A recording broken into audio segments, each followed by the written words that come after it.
Welcome to New Tracks Modeling. New Tracks provides unique mentoring opportunities to enhance your modeling skills by connecting with talented modelers and manufacturers from around the globe who generously share their knowledge and artistic expertise.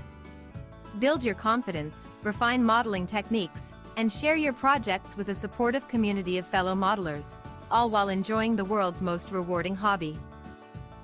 Join us every Wednesday at 7 p.m. Eastern on Zoom and YouTube for our free live program. Missed a program? No problem. Individual show segments are uploaded to YouTube for convenient on-demand viewing. Be sure to connect with the New Tracks community by joining the New Tracks Facebook page, where you can interact with other modelers and see what they are modeling. Visit our website at www.newtracksmodeling.com, where you'll find information about upcoming events and the latest issue of our magazine, New Tracks Modeler.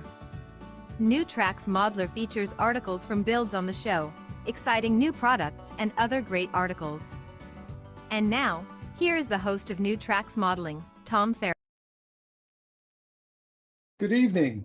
Welcome to New Tracks Modeling, streaming live on Zoom and YouTube, just as we do every Wednesday at 7 p.m. Eastern. We're glad you're here. I'm glad you're here.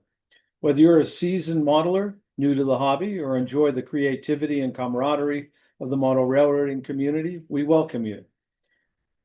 This broadcast, along with our 5 platforms, which include the program you're watching live now, our New Tracks website, our Facebook page, our New Tracks Mentoring Scholarship Program, and our new Tracks Modeler digital magazine, is part of a broader vision created by Jim Kello, NMR, NTM, acronyms for Master Model Railroader and New Tracks Mentor. All platforms are offered free of charge and are supported by a dedicated team of volunteers who are passionate about model railroading. Before we board our first-class train tonight, we want to sincerely thank Brennan's Model Railroading for sponsoring this evening's program. Tonight's New Tracks Modeling Meetup is sponsored by Brennan's Model Railroading. For over 25 years, Brennan's Model Railroading has been offering unique products focused on the O-scale market. Their flagship product, Brennan's Better Ballast, was an instant hit and continues to be the industry leader. The prototypical size and natural color blend of real crushed granite make it the choice for discerning modelers. Since then, Brennan's has developed a complementary line of natural ground cover materials. Brennan's also has craftsman kits that anyone can build. The complete photographically illustrated instructions assume you've never done this before, and explain in step-by-step detail how to create an outstanding model. The Frank Ellison Tribute series of kits are amazing additions to any layout. These kits take Frank Ellison's scratch-built iconic structures to a new level using modern methods and materials with Dennis Brennan's additional details and amazing instructions. See the complete line of products on the Brennan's Model Railroading website. Use the QR code to visit.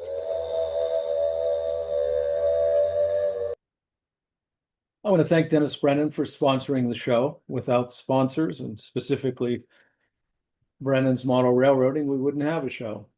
I'd like to say that this evening I will start the Brennan Watch Me build, the Garfield electric substation. It's a new O-scale laser cut kit offered by Brennan's Model Railroading. You'll see in the presentation that if you enter on his website, NEWTRX,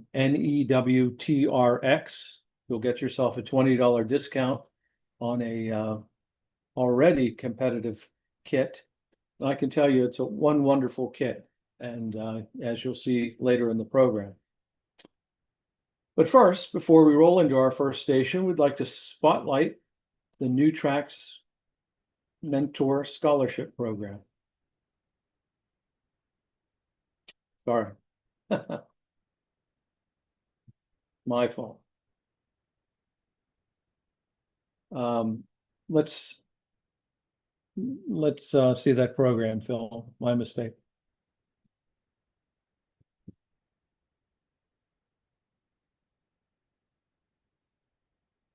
Okay, sorry about the little confusion on my part. Okay, this evening we have an interesting show. We have Steve Bittenger and Steve Sherrill. Steve's going to show us how he repaired his outdoor G-scale layout. Now, when we say repair, um, having an outdoor layout subject to weather, just like a real railroad, and you have slides and snow and ice and animals and such. He's going to show you how he makes permanent or at least close to permanent repairs when he does have an issue. Interesting program. And then Steve Sherrill will have something new for us along with that. Then I'm pleased to welcome David Vaughn. He's a master model railroader.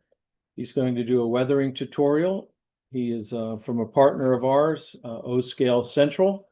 We do this reciprocal presentations occasionally, and I'm pleased to have David Vaughn on with the program this evening. And then we have Bob up in Canada. He's going to do a very unique modeling exercise, building a harbor in HO scale, freelanced. It's a very comprehensive presentation. I think you're going to really enjoy it. And and then I'm going to do the Garfield Substation Part 1 of a 3-part series.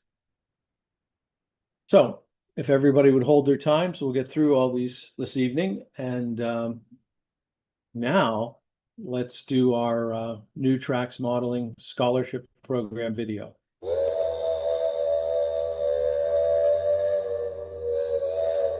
The New Tracks Modeling Mentoring Scholarship is the only national scholarship for model railroaders from a volunteer nonprofit organization. For academic year 2025-26, we are awarding 4 $2,000 scholarships for model railroaders pursuing a STEAM degree. We hope to award a similar number of scholarships for the 2026-27 academic year. We believe it is critical to support the next generation of model railroaders. You can support the New Tracks Modeling Mentoring Scholarship by donating online using the Zephy platform or directly by check. All donations are tax deductible.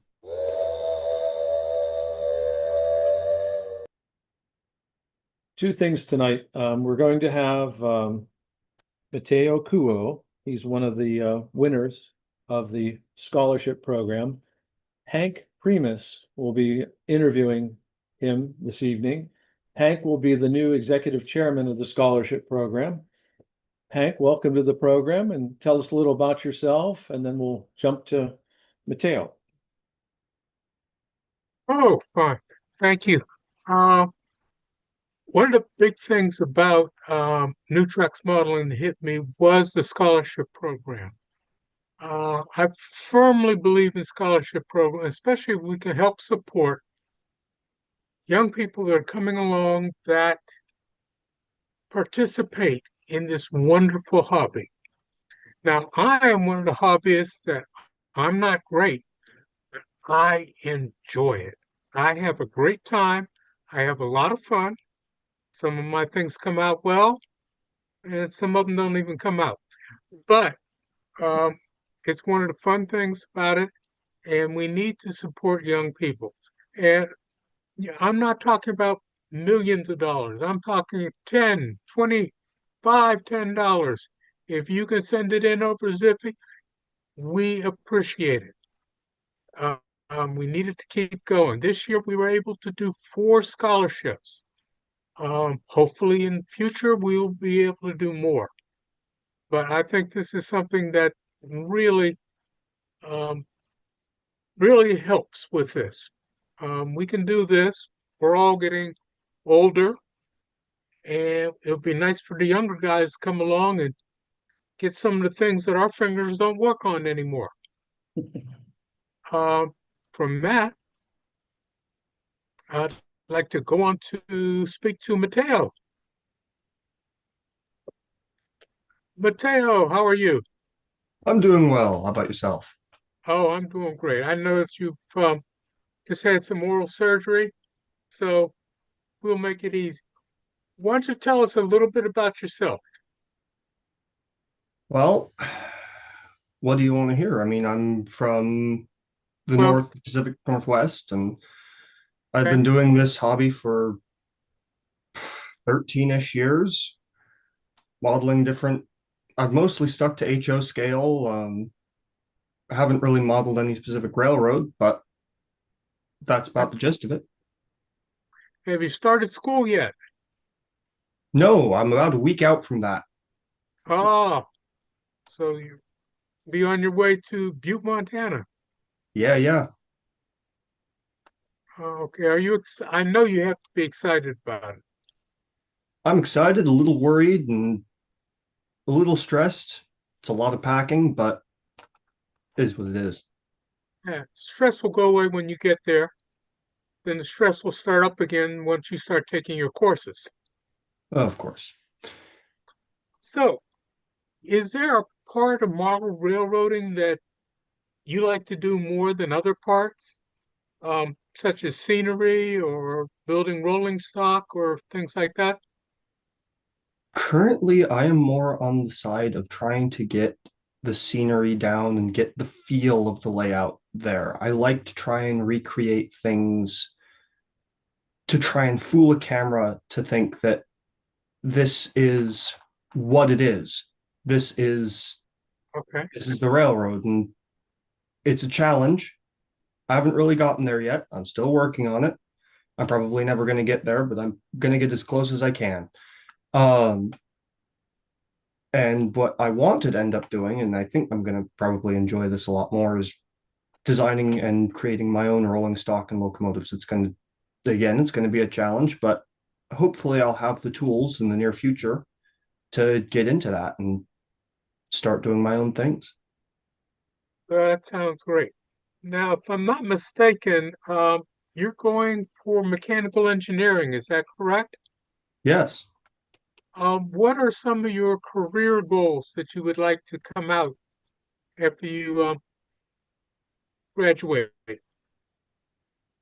Well, mechanical engineering was sort of the backup plan when I was thinking about this. I want it for more of I can get a job after I graduate to help support what I want to do, which is try and found a I don't really know what to call it. Try and create a railroad using the old Homestake Pass that runs through Butte, Montana. Um, and mechanical engineering was more of to support me in doing that and try and get the funds to actually reopen that line. But for the most part, I want to actually operate the real thing. I want to play with the real thing. That is my dream. Well, that sounds like a good ambition to me. Yeah. You know, maybe Mhm. working for one of the larger railroads that pays well may Both afford you do. that dream. Mm-hmm. Oh, that's great. Great. Uh, do you know if your school in Montana, which you're going to, has a model railroad club? No, I do not. And if there isn't one, I hope to found one because it's something that I bet that there are probably quite a few model railroaders in Butte. And to try and get some of the younger college folks with access to more of the technology that's at the school to um, get into the hobby and be able to interact with some of the older folks who have the wisdom, I think that would be an incredibly beneficial thing for everyone, and it would help everyone have a good time with the hobby. I kind of agree with you on that. That's a good thing. Mhm. That's a good thing. So, I was hoping you were already at school because I was going to hit you with that old time-honored question that every young person gets when they run into an old person. How's school? Mhm. But, okay. Well, that sounds good. I hope you enjoy being up there in Montana. Is the um, terrain in Butte much different from the terrain at home? Yes, there are a lot less trees and it's quite a bit less damp. Um, Hmm. the mountains are taller, that's for sure. I'm going to be living at 5,800 feet, something like that. So I'm going to have to get used to the elevation change. But other than that, it's very reminiscent of the eastern side of the Cascade Mountains. So I'm sort of at home, just at a higher elevation. Okay. Okay. Does that, with your modeling, does that reflect in where you are or other areas that you've wanted to bring in, or, which I do quite often, places that I've never seen, but I imagine? Well, I think that my modeling captures all of those because I like my big thing is logging from the Pacific Northwest. I like Okay. to make my engines look beat up and sad because but one of the big things that I do is I like to create my own stories. And most of those stories revolve around these railroads that I want to eventually model at least part of. Some of those railroads are on different worlds or different things, and I have to create the entire world and ecosystem around the railroad. And that is one of my favorite things to do is create an ecosystem and then run a railroad through it, or create a railroad and then make towns around that and add to the ecosystem. And that is just a whole lot of fun to do, and it's what keeps me going. Yeah. Well, that sounds great. Also, I want to let you, now that you are an awardee of one of our scholarships, you are a member of us right here. Mhm. Don't be a stranger to us. We're here every Wednesday evening. Maybe not all of us, not all the same people every time, but you are more than welcome to come, especially if you're looking for things to do, because some of the guys on here are really fantastic modelers and you can learn quite a bit. Oh, I love to learn. Okay. Mateo, Tom Farrell here. Yeah. If you mentioned that you enjoy stories around the railroad and backstories. Mhm. I don't know if you've read our New Tracks Modeler magazine. We've had 3 issues out now, and the 4th issue is coming up in September. But what we're featuring in September is something really out of the ordinary for model railroad magazines, and that is basically backstories. So you can create backstories either on your own or assisted with one of the AI engines like ChatGPT. You can just put in things like logging railroad, the year, the type of locomotives, and come up with some crazy prompts, and then it'll write a little story. But we're going to explore that in the next New Tracks Modeler magazine. Mhm. I know you'll be busy as Mr. Mechanical Future Engineer. You should take some time and read that one if you have an interest, because there's going to be some really neat little stories in there, backstories in the front end of that magazine. Yeah. All right. Well, and if I ever get into my own layouts and finally get that going, I'd love to actually add to those. Yeah. So, Well, do you have any other questions, Hank? Are we good? Well, I'm pretty much good. Well, I want to thank you, Mateo, for applying and for getting to know these lunatics on the show. Uh, hey, we all like Hank said, don't be a stranger. Does anyone in our yeah. Zoom have any questions for Hank or for Mateo? Hank's always one. I don't know anything. All right, well, study hard. My college roommate at Penn State, he was a mechanical engineer. Mhm. Sole reason I got through analytical geometry and the calculus. Otherwise, I would have never graduated.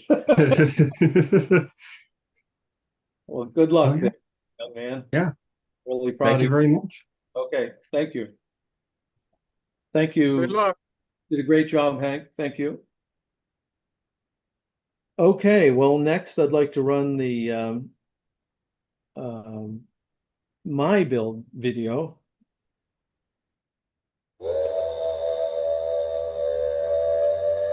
Don't miss the monthly New Tracks Modeling My Build event. My Build is where the modelers of New Tracks show what they have been building. See amazing modeling with some My Builds featuring specific topics for modeling. If you would like to have your models included in the My Build, please email your modeling photos to chriscourse@railrunner130@hotmail.com. If you are a first-time My Build participant, please include a photo of yourself.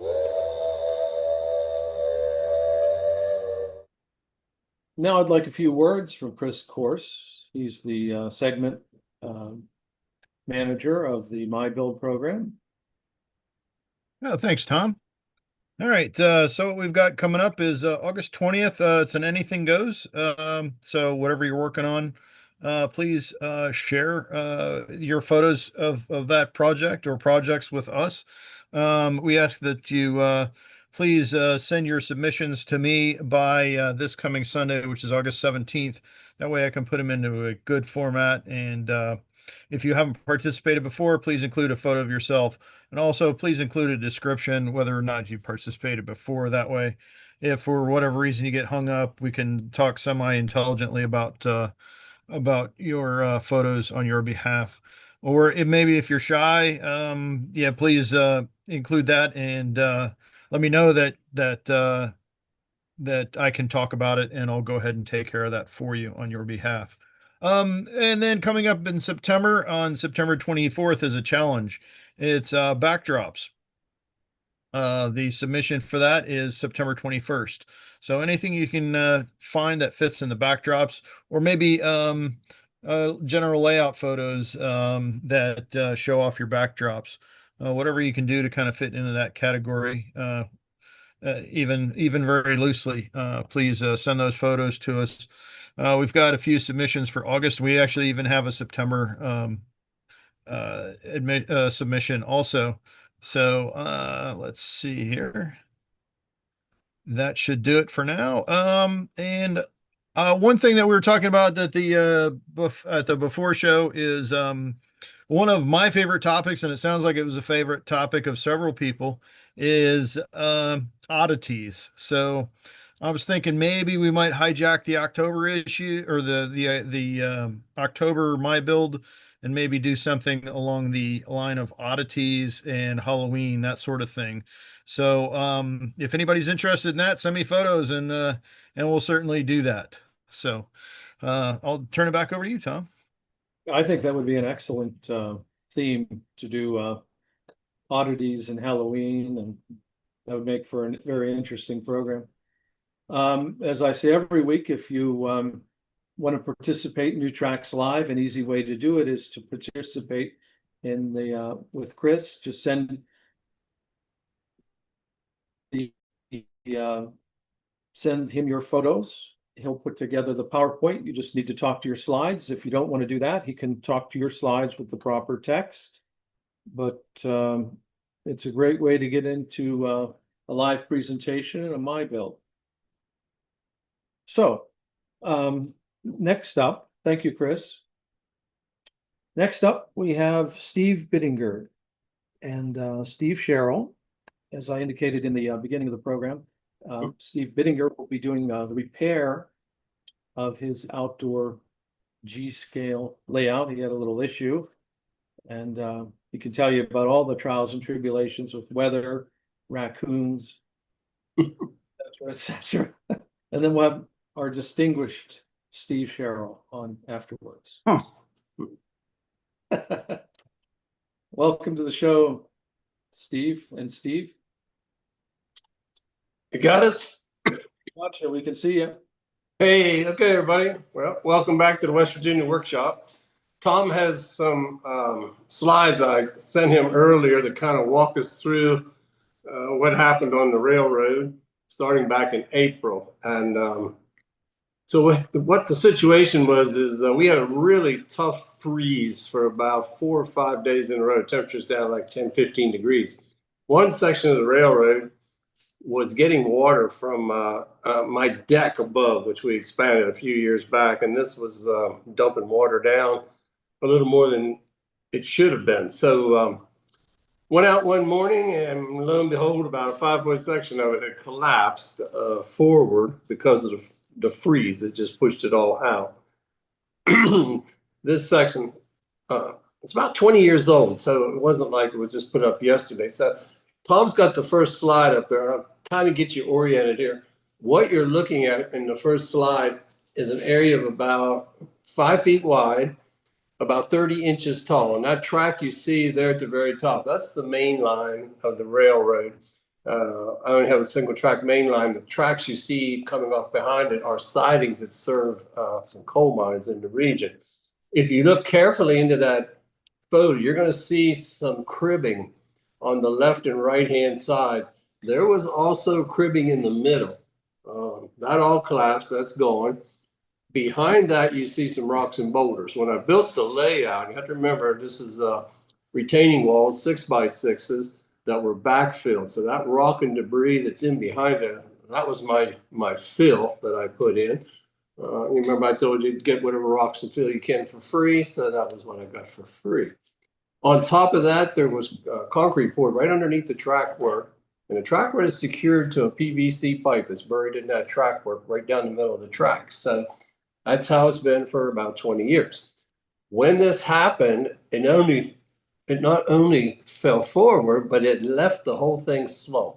So when you tried to run a locomotive train across there, the couplers would drop to the point where the whole train would just disconnect at that point. So it's kinked down pretty good.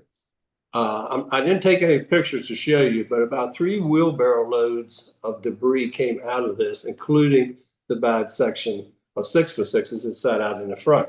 So what's the cure for something like that?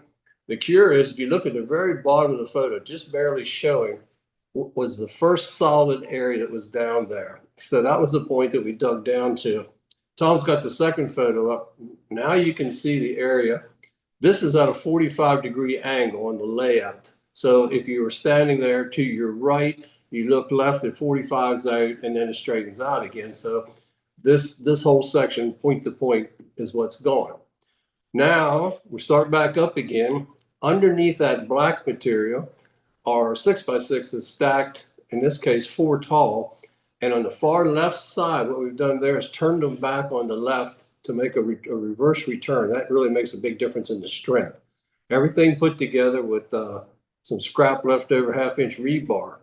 And all that material was free because it all came off of construction jobs.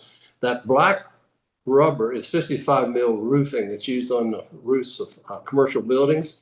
And I got a partial roll that was left over from a job a guy gave me. It's been laying around. So we just cut a chunk of that, ran it down both sides. That waterproofs that wall. So when water does collect on top, it's going to run outside and down into the inside. If Tom gets our next photo up, I think we have a shot looking down inside there. Okay, now it looks a lot different. Starting from the rear, now you can see that mainline track. Coming forward, you see what looks like cribbing, and then behind that, that's just broken up rock debris. It just filled up that void back behind. Underneath that debris, there's 6 inches of concrete down about 2 feet below that with a V groove, a big V groove down the middle. When the water runs off that rubber, it runs into that V groove and it exits out the left-hand side of the photo, comes forward, comes out from underneath the layout. The sections of cribbing are made in separate pieces on purpose. If you notice, the one on the right is taller, then there's a void, and then the one on the left's a little bit lower. Those two are attached to cribbing that goes straight back. The little fingers that you see sticking out from the cribbing, that's on purpose because I'm going to pour mortar, not concrete. Now this is mortar, sand and cement mix with no gravel, and it's just mortar mix like you'd lay block or stone. We're going to pour that on top of everything you see up to the level of the cribbing. The mix that you use for that's pretty runnier, a little bit runnier than a milkshake, for example. You want that to run down into all the spaces, and it'll actually come out in between your cribbing. You have to clean it up a little bit as you go. That's what knits everything back together. That's what gives you the strength. And at the very same time we were doing that, we had to jack up the tracks in the rear to get those level because we wanted that mortar to flow in underneath of that. That's going to get your alignment correct when you're finished. There's some tools sitting there. You'll see that fancy looking thing. It looks like a wooden block on the left. That's just 2 pieces of 2x4 screwed together. The bottom of that is what's used to run the mortar. Once you pour the mortar, You just tamp it literally without dragging it left and right, like you're scouring something. And that does a really good job of tightening up your mortar. If you just dump the mortar in loose, you're just relying on settling to take it down in there, where if you tamp it with that wooden block, it's going to pack it down. It'll let you put a little bit mortar into it. All the voids will start to fill up. And it's like, well, the stuff's disappearing. I guess I'm going to have to mix up another batch. And that's literally what you do, is mix up an additional batch until you get it up there. The fascia, now we don't see the rubber on the front anymore. The material on the very front is hardy plank, concrete siding. Picked up 3 sections, 12-foot sections. Those are 9-inch wide pieces, 12 feet long, that were damaged. Came out of Home Depot at $5 a piece, closeout. So I just turned them and stood them upright. It almost looks like a V-groove paneling, but that's just individual pieces, and they are screwed through the rubber into the 6x6s behind them. A couple of rips on the top and bottom just trims it out. And then the last piece was laid flat on top before that cribbing was set on top of there. So that now gets us back up to our grade. This area originally was a slope. It was not flat like you see now. It was literally like a 45-degree slope with that cribbing holding it back.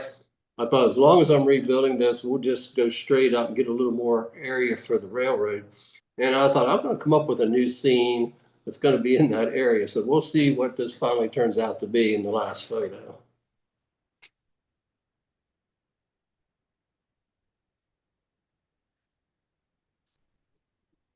There it is, finished. You can see the cribbing in the front, coming around to the left. The concrete was just poured, remember? It had 9 lifts of cribbing on the right and 6 lifts on the left. The little structure you see right there, I actually had that on the show a couple of weeks ago when I was demonstrating making light fixtures. So I just set the little storage building right in there. The whole area was covered with the same stone I use for ballast. This is called stone dust. It's 1/8 inch minus stone, limestone. That has been fastened and secured in place with a glue called Type Bond 3 for exterior use. Ratio 1/3 glue to 2 parts water, putting in a misting sprayer and then just spraying it on. Once that dries out, which takes about a day, came back with this stuff here, which is from Home Depot. This is their own brand of spray paint called HDX. Krylon and all the other brands like this, Rust-Oleum, these cans are going for about $6 a piece now. They are selling these for $2.97 for 12 ounces. Outside, this is flat, also comes in a semi. Steve Sherrill uses this. We can't find any cheaper spray paint around anymore than these $2.97 cans. Outside, this stuff lasts a long time. I've been using on some of my roadways and all for 3 years. Yeah, the sun will dull it down, but the semi-gloss, that's what's on top of the coal that we see up there. The semi-gloss holds up really well. You spray it one time to let it dry, you come back, and you spray it a second time. The idea of that scene was that it's right next to 2 mines on either side. That's the area where they would have put the waste coal. This is stuff that has too much rock debris in it to be worthwhile processing. And I have started with where the little dozer is to make a little bit of debris they're pushing up there. I'll add more layers to that till eventually we'll see a ridge across there where that dozer is just pushing the waste out of the way, making space for more. Sometimes in modeling, I found that you could have put another big structure, something like that in that space, but sometimes you just need open space. You just need some kind of plain open area, typical what they would have had in that section. And now we've got the test cars there in the background, some hoppers that we ran across there off the locomotive, and everything's back in good working order. It just took many days of work. I finished up out there on last Monday evening. It was hot, so the rest of it I cleaned up. It was about 7:30 in the evening, and while I'm standing there, here comes a visitor along to see what I'm doing. This 4-foot black snake came crawling up, and I had taken the hose and watered the left side where the little bushes and trees are because I had to relocate. I'm trying to get them alive. Apparently, he enjoyed that sort of damp area right there, and just he decided he didn't want to leave. He was just going to stay there and see what I was doing. I thought, nah, you stayed here long enough. I'm going. It's time for you to move on. So I gave him the old broom treatment and convinced him he's going to get out of here. never know who's going to show up on your railroad, believe me. It's always a little surprise. So there you go. The recovery was pretty cheap, just mostly my time, and probably $20 worth of materials. Had to buy the mortar to Steve, put in there. Steve, one of the other improvements you made was also extending the downspout, right? Yeah, up overhead of that, the downspout needed about an 18-inch extension. That's kicking the water now out in the air, and makes a big difference. It rained here today. We got to try it out, and it's doing the trick. It's doing what it's supposed to do. So, Steve, tell us about your raccoon visitors. They pay to visit. I already knew about raccoon. No, Pardon me? I thought folks already had heard the raccoon raccoon story. You're right. All the trials and tribulations of an outdoor layout. Yeah. Oh yeah, every creature you can imagine. We had, let's see, in the last month we had a giant hawk that's been hanging out here harassing squirrels and trying to have a free lunch. Before that we had the raccoons. This week was the black snake. Everybody just likes to come by. You know, it's like a little wildlife kingdom right out there. Anybody? I'll be glad to answer regarding that project. This is not something most modelers go through. I realize that. I'm not sure. Well, I think it's an improvement on what it was there before. You like it better than what was it? I do like it, yes. Okay. Yes.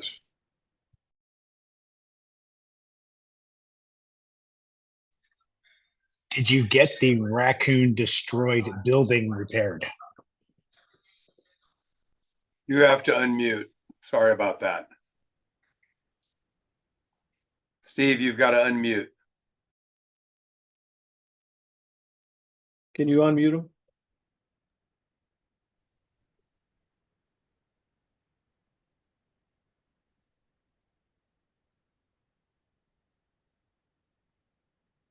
him? All right. Guys, you're muted. Steve, you're muted. Just unmute. Got it? Yep. Yes. Okay, I'll start over. I've been out shopping looking for deals on hobby materials, you know, the unconventional stuff I always like to find. So here's my list from the last 2 weeks. The first thing is PEX. I don't know how many of you know what PEX is. This is this material we use in plumbing, and I probably can't get that in the whole scene, but it comes in these 5-foot lengths. It's a little more flexible than PVC. It's a 1/4 inch diameter on the interior, 3/8 on the outside. And this stick comes in 60-inch lengths for $2.48. It's easy to work with.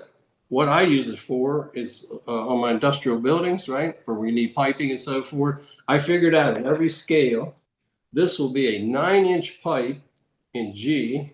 It'll be an 18-inch pipe if you want a culvert or something like that in O. And it's about 36-inch round diameter pipe in HO. This little tool here, which I may or may not have had you see before, is a side cutting trim tool. This is how I cut all my PVC trims. You just merely, hope you see this. This has settings, just like that. Does a nice clean cut. And what's that? Sometimes it works. Sometimes it works. And on the face of this tool, you will see all the different angles that you need. For example, I'm kicking around there to a 45, it does a 30, all the way from up to 135-degree cut on here. These are for sale.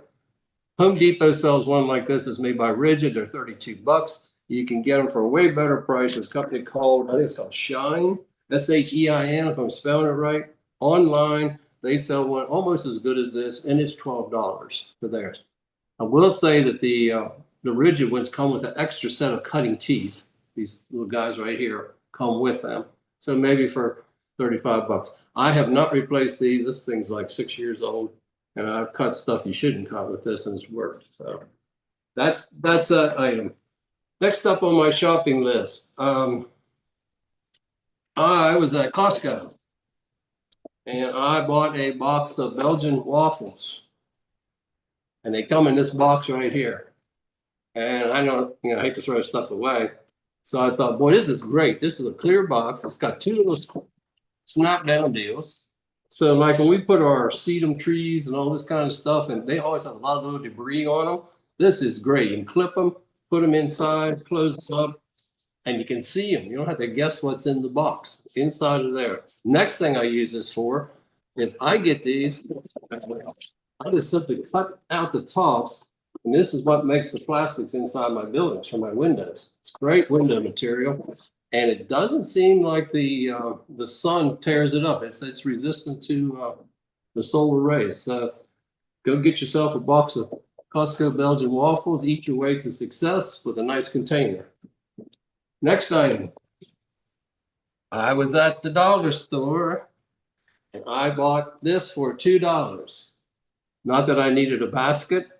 I looked at that and said, this is really good for something I need. And probably some of you looking there can figure out what I'm going to do with this. I will show you. This is what I did with this. These are my new windows for my buildings.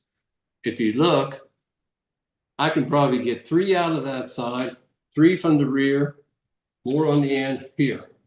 Total, I think I can get 8 windows out of here, and this is $2 for 8 windows. And I just simply sprayed it black, and when I put my cheesy little box of Belgian waffles plastic behind it, I will have myself a nice window. What else did I shop for? Okay. I've got a new project I'm working on, and I needed some more funnels, and I need some small ones. So here you go.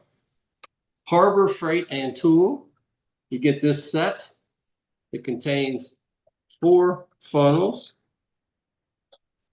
I needed this size right here, particularly. And these go from 1.5 inches up to 4 inches. These cost $1.79 at Harbor Freight, but wait, they have a coupon this week, and I got these 4 for 99 cents. So I got 25 cents invested in the one that I need, and I can give Steve Sherrill the other ones to take to his house and probably put oil in his lawnmower or something like that. Okay, what was the next item I bought? Oh, next one is Zippets. These little guys are right here. These look like little twisties. Here's 2 different kinds. They come in 4 different sizes. These are what you put in the wall to put a screw in to hang a picture, secure things on the wall. They're sold in little boxes. You can get them in boxes, 4 up to 50 in a box, whichever quantity you need. So you say, well, why am I buying these? I'll show you why I'm buying these. I am making transformers. This is a piece of brick mold from around a door frame that comes in 7-foot lengths for exterior door frames. Here's the profile that you see when you look into the end of that. And what I do with this is I take this, I run it through my table saw till it looks like that. That's a 15-degree angle, pass through there twice. Run it through once, second time, you change it to that. I am going to secure these on here. 1, 2, 3, 4, 5, 6, like that, right? These are very, very close to the transformers you see on a power substation when you get done. You can mess around with these tips a little bit to your heart's content to really get that look. Here, I will show you my first finished job. So here we go. There's my power substation made with the PVC block, the Zippets, and I had shown you once before making these little transformers up here. So I'm almost done with this. I got a little painting to do on there. This is going on my new Ralston Purina factory. They needed a substation. This is going to be the one they have. So there you go. Brick mold and Zippets, and you got yourself that nice little transformer. That's the end of my shopping. Hopefully some of that's of use to somebody. And one last thing before Steve gets on here. I told Tom I had a search in progress. I have taken over as lead general contractor on a project to build a Airbnb facility with railroad cabooses. So any of you out there that know of railroad cabooses that somebody would like to sell, hopefully aren't too far away from our home here in Charlestown, West Virginia. We're not too far from the DC area. We're looking to buy. We'd like to buy anywhere from 2 to 5 of those. So spread the word. Tom knows how to get a hold of me, and any help you can provide will be greatly appreciated. That's it. Excellent presentation as usual. Thank you very much. Mr. Sherrill is up next. He sure is. The distinguished Steve Sherrill. The distinguished Steve Sherrill. Welcome to the show, Steve. Wow. Here I am. How come you're sideways? I don't know. You guys remember the test track? You're not. They still got that up. No sound. It says Andy Domenico on your phone. We can hear you. Okay. Can't see your face, but we can see the rest of you. We could get lower in that chair, maybe. Oh, we got him. Here we go. Here you go. So here's a test track that we've There you go. shared with you in past in past sequences here on new tracks, and also last week we did a thing on the auxiliary power supplies for when you take the small micro layouts or displays to shows and you don't have electrical hookup. So during the week, I got one from Rokuhan that looks like this. And that is a 12-volt supply with eight AAA batteries in it. It's a very nice, it costs about $35. I believe Greg Cassidy has one of these on his layout that he takes around to the shows, and maybe he might want to comment later on this particular item. So, Greg, if you'll put up the first photo of Steve.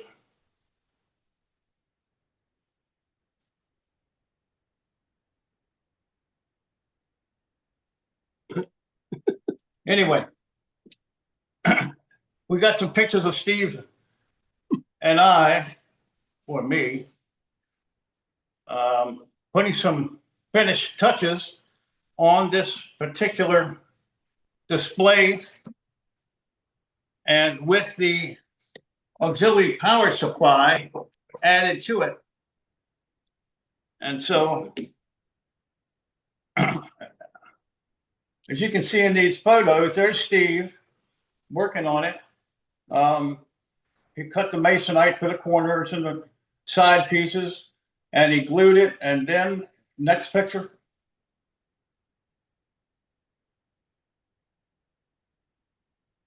He then went to finish that, and he enclosed the entire piece. So it looked very similar to this. But I took it home to wire it and install the controller, and guess what? He forgot to nail one of the ends. So I picked it up by the end, and the whole thing just collapsed on itself. You can't get good help. You just he's can't not get going to help. do any more indoor railroading for me. You can't get good help. No, just can't get good help. So anyway, I redid it using cabinet backer nails. He already had this cut out, but the little brad nails that he had used were so minute they didn't even have a head on them, and they really just didn't hold anything. So I put the corner pieces on that I had in my building for leftovers. And so it's finished it off look like this. Down below, it's we have this masonite will collapse in on itself a little bit. It'll bow in if you don't support it. So Steve had cut supports, and I relocated them because they fell off too, and tonight he added some pieces on the bottom to give it some elevation, so that the bottom, so that this was not on the bottom surface. Now, this is a lot of fun to play with. And we're going to take this a little further. As you can see, when you turn this on,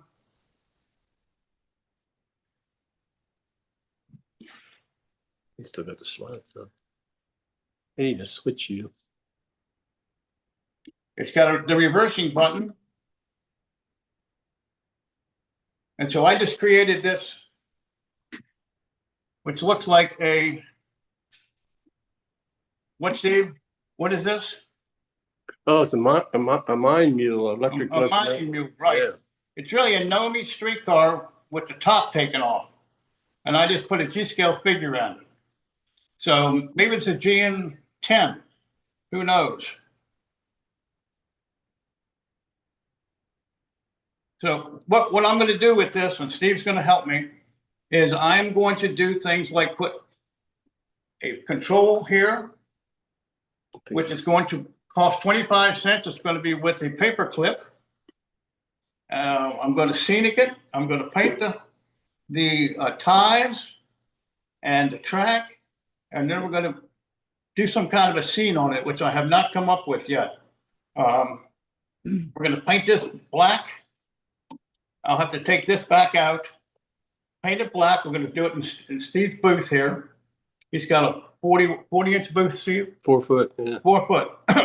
So we can do it easily in there in a controlled environment, with no raccoons allowed. And so we're going to see what we get with this.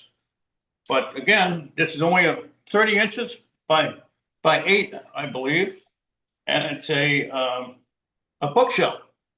So if you got an old bookshelf around, you can have yourself a small layout to play with. We have some operation ideas on to operate this layout using a card system.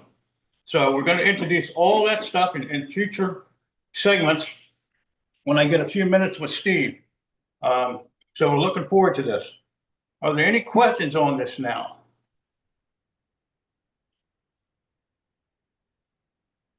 Oh yeah, looks great. What's the scale, Steve? This is ON18. I did take one of the things that I'm just playing with this is I had a painter's little tube here, and it's brown, and I got this at Walmart, I think for a couple dollars maybe. And I went and I took and put little drops on the ties. Okay, and then I had a paintbrush and spread it out. So these have been painted. They're a little bit different to give a little more of a tie look. I will go back and probably dry brush them. And since there's not many, I can do each individual one. I started to do this on my layout at home, but 24 by 32 was a little bit more than I could handle. I didn't have enough. You know, Steve, what kind of turnout is it? That's a Pico. It's a Pico ON30. And it's a small radius. I believe it's about an 8-inch radius if you put it into the circle. If the controller that's on here right now, Bob Gelmacher made something for me. And so I just attached it with some glue and put a push pin top on it. And you can see you don't have to touch the but I'm going to change that and we'll do something in the fascia. But this was, you know, an easy little project. It's not very expensive, what we did. And so I'm looking forward to playing with it a little bit. Remote. Well, it looks like it's going to be a nice series. Thank you, Steve. Yeah. And very interesting. Any further questions for Steve before we move on? want to thank both of you, Steve and Steve. You guys always do a great job, and appreciate it. Up next, we have special guest David Vaughn. Before David comes on, I'd like to run the New Tracks Modeler digital magazine video, and then we'll have David Vaughn on with a weathering tutorial. Get more New Tracks modeling by reading the New Tracks Modeler magazine.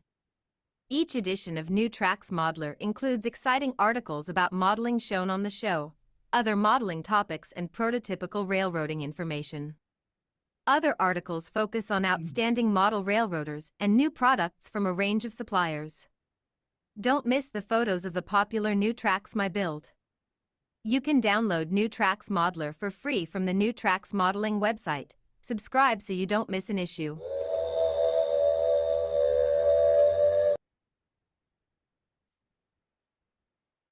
I want to point out that the September issue, we're going to do a little stories around the railroad. These are backstories, sometimes with AI assistance, but as our award scholarship award winner Hank Primas said, he enjoys these stories. By coincidence, that's going to be the theme of the next magazine. So now he's a terrific master modeler. He's going to give a little tutorial on weathering. David, welcome to the show. If we could spot him, Mr. Vaughn. All right. Thank you, Tom. May we have the first slide?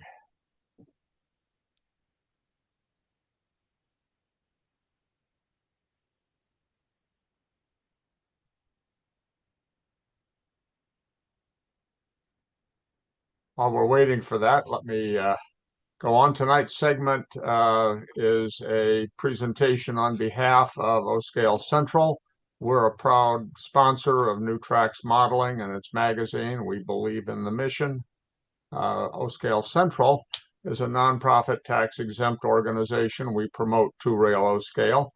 O-Scale two-rail is the large scale with detail you can see, mass you can feel, and models you can enjoy building. We're also the large scale with no rail down the middle and no giraffe cars. Check us out at oscalecentral.com. Hold on one sec.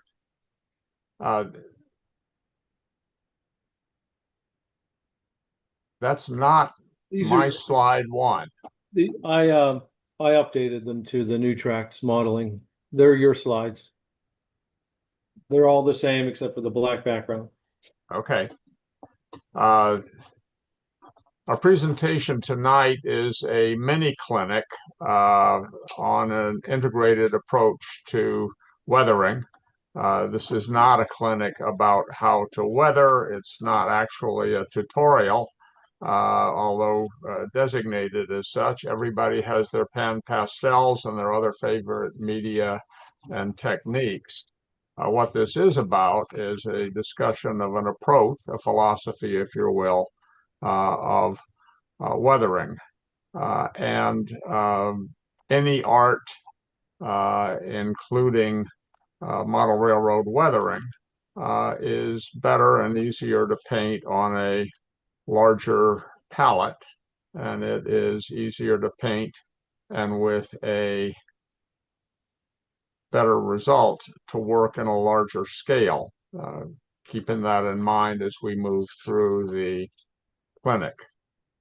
This is a perfectly good hour or 90-minute clinic, which is squeezed into about 20 minutes or so, plus hopefully a little bit of time for questions. So some details may be left out or glossed over. Hopefully we can catch up with some in the Q&A. Next slide, please. We are all period modelers. If you pick yesterday as the date for your layout, time will have passed between now and then, and the trains built yesterday will have started weathering. So if you want realistic trains, weathering is essential. And if you do it right, good weathering on a quality model, let alone an entire set of quality models, will stop other modelers and observers in their tracks. That said, many modelers do not handle weathering as well as they need to. It often comes out overdone, particularly if it is memory based. We think we know what weathering looks like. No, we don't. Blacktop roads are not black, clouds are not round and fluffy, water's not blue, and weathering is not what you think it looks like. And even if it were, nature's erasers, rain and dust and wind and vibration, soften the effect. So less is more, but everything weathered. If you're doing it right, weathering can be really effective.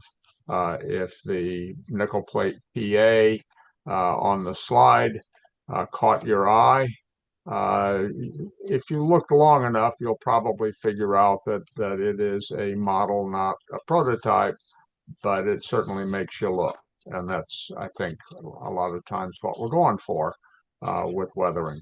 Next slide. Weathered versus non-weathered. It's pretty simple and self-explanatory. You've got one weathered hopper in the middle and two unweathered hoppers to each end, which looks more at home at the coal mine on the end of your branch. Next slide. Size matters. Weathering is an art form. Weathering is easier and gets better results in a larger scale. It is hard to replicate the level of weathering that you can get in larger scales as you go smaller. The 1932 AAR nickel plate boxcar is in fact a 1/4 inch to the foot model rather than a 12-inch to the foot model. But again, if it's done right, it is hard to tell, and it certainly makes you stop and try and figure it out. So I will simply plug and not go further into it, but I will plug the fact that O-scale is almost 4 times the size of the canvas to do your weathering on than HO, and that it is a most weather-friendly scale to work in. Next slide.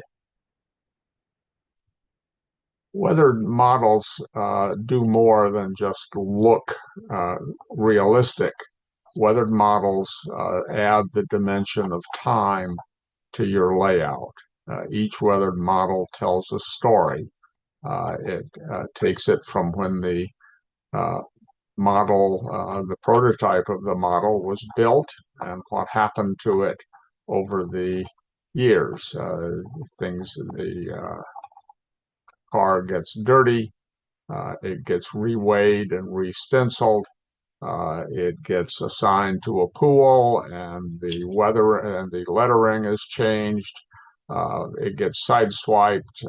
It gets chalked by car knockers in classification yards.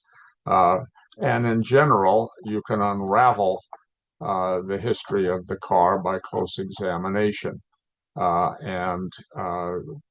Weathered models do not just occur by themselves, they occur in comparison to other models, and you can use those comparisons to try and create a effect for the entire layout. These particular cars are former Revenue Service boxcars on the nickel plate. They have been converted, as almost 1,000 of those cars were after World War II, to various kinds of nickel plate service. And if you are generally familiar with what maintenance away equipment and what maintenance away people do with their equipment. They generally paint it with a garden hose without having washed it previously. And so the paint tends to be something other than totally convincing. And if you look at the car toward the right, you will notice that notwithstanding the maintenance of way brown on it, that the road name, look closely, it says Nickel Plate Road, is bleeding through the paint that the maintenance of way people have put on it. These kits, by the way, are Craftsman kits from Mullet River Models. Next slide. How do you make a most convincing total effect? And it starts, I believe, and this is one of the things that we want to correlate between the time we set for our railroad and the models that we weather. Set a time for your railroad. Mine is May of 1958, which is the last year that, the last month that nickel plate operated mainline steam. But it can be any date that works for your particular theme.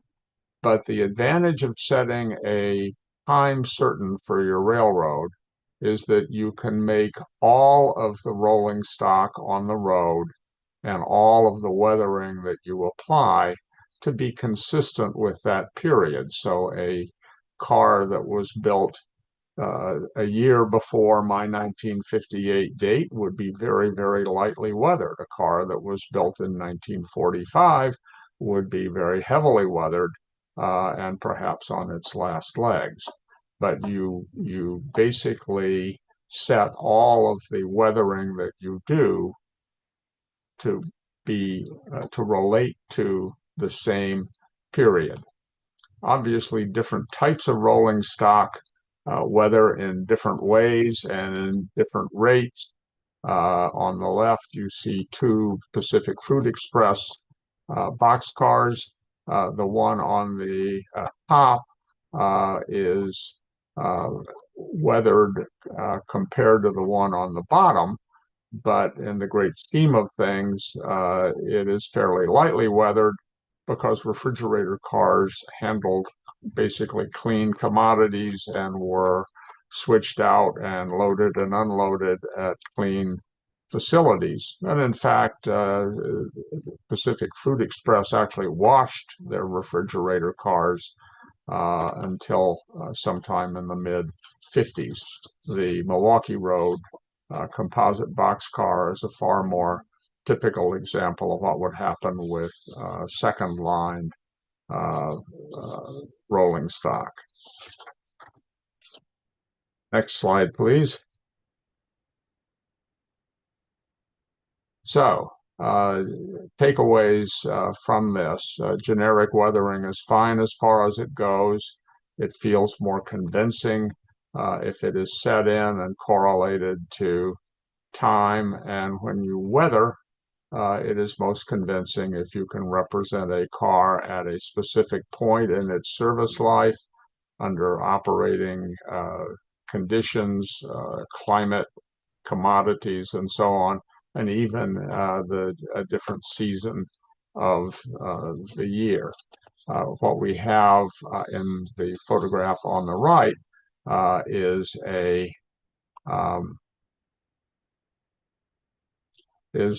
nickel plate war emergency box car from 1944, which was built with some steel, but quite a percentage of its components wood.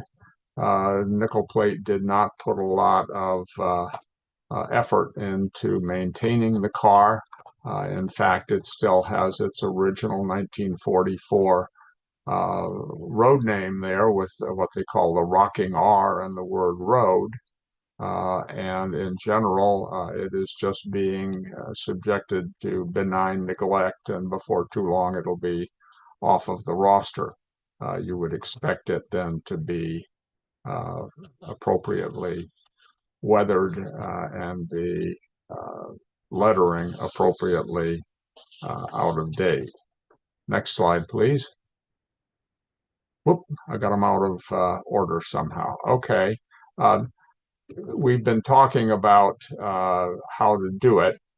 And these are two cars that I photographed at a national train show that were on sale for several $100s a piece.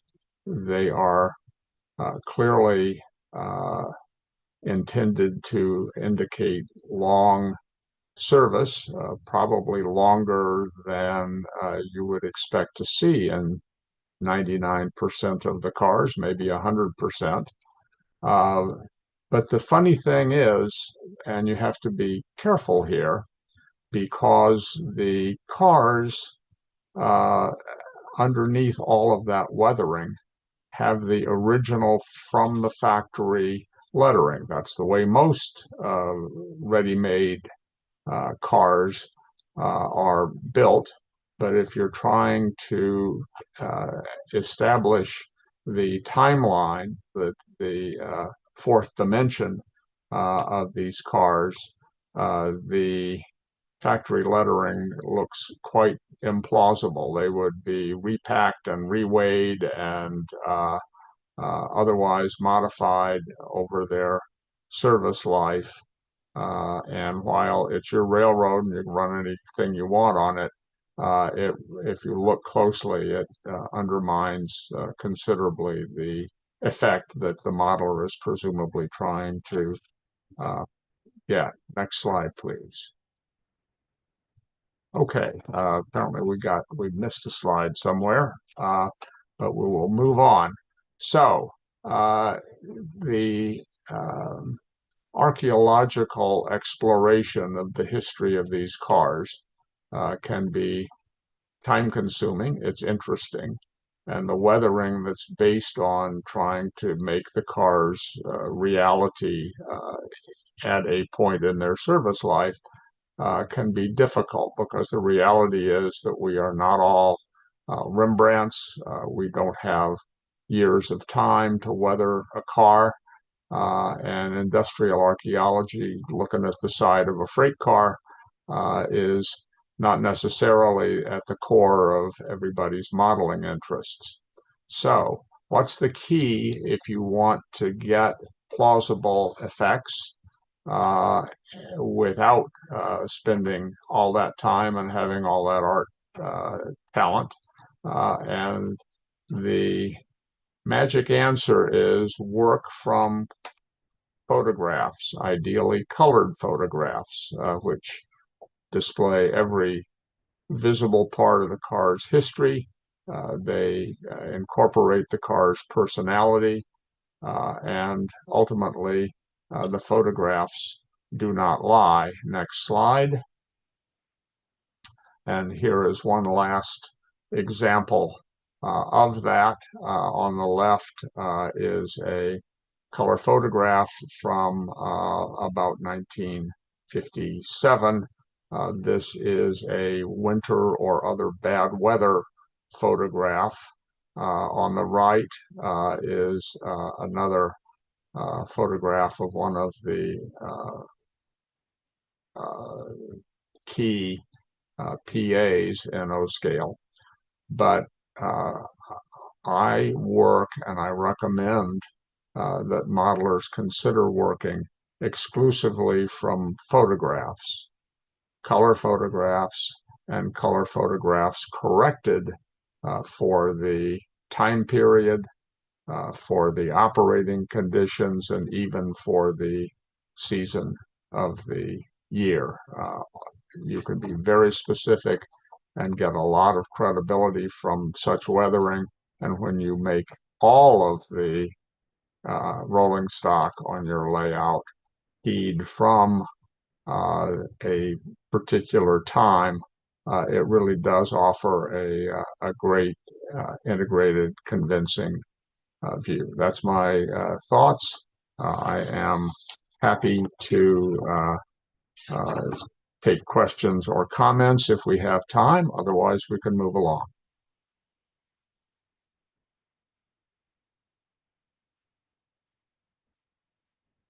David, that last photograph of that PA, the one on the left was a prototype, the one on the right was actually a model? Yes, sir. My God.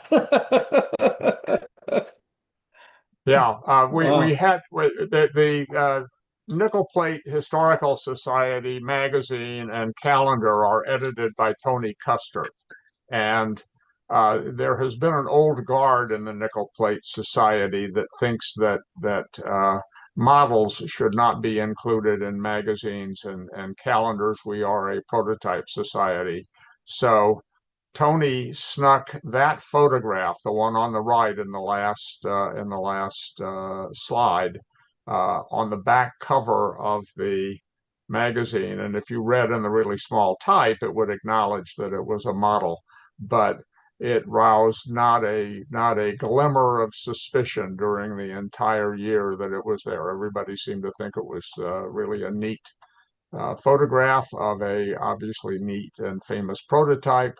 And who were we to tell them they were wrong?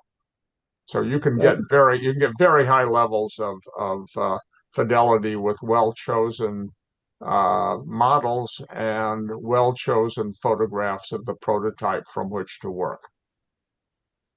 David, was that one of Tony's models? No, it's one of my models. Oh. Tony is an HO scale modeler, although he's always been a closet O scaler, but yeah, no, I saw him with some O scale stuff at a show a few years ago. Well, that's incredible. What is your preferred weathering medium or mediums? I like the I use pan pastels for anything that needs to be dusty or rusty, and thinned acrylics for the diesel oil spills and bird poop and the stuff that is harder. One of the techniques that the fellow used, Lee Turner, to do that particular PA was he uses a thinned black wash and then basically wipes it so it stays only in the seams and the crevices and the door openings and all of that. And that too lends a sense of real dimensionality, real depth to the highlight in the shadows. Yes. That's a technique that's used frequently in the military modeling. Yes. Yeah, it really shows up uniforms and makes them into the different levels of the jacket and then what's underneath and so that PA is over at your house? One of 4 key PAs. Come over and see it, Greg. I'll be over there as soon as I can. Thank you. David. Hey, David. Pat's here. Do you use airbrushing at all in your medium? I am a troglodyte, and I am much happier with a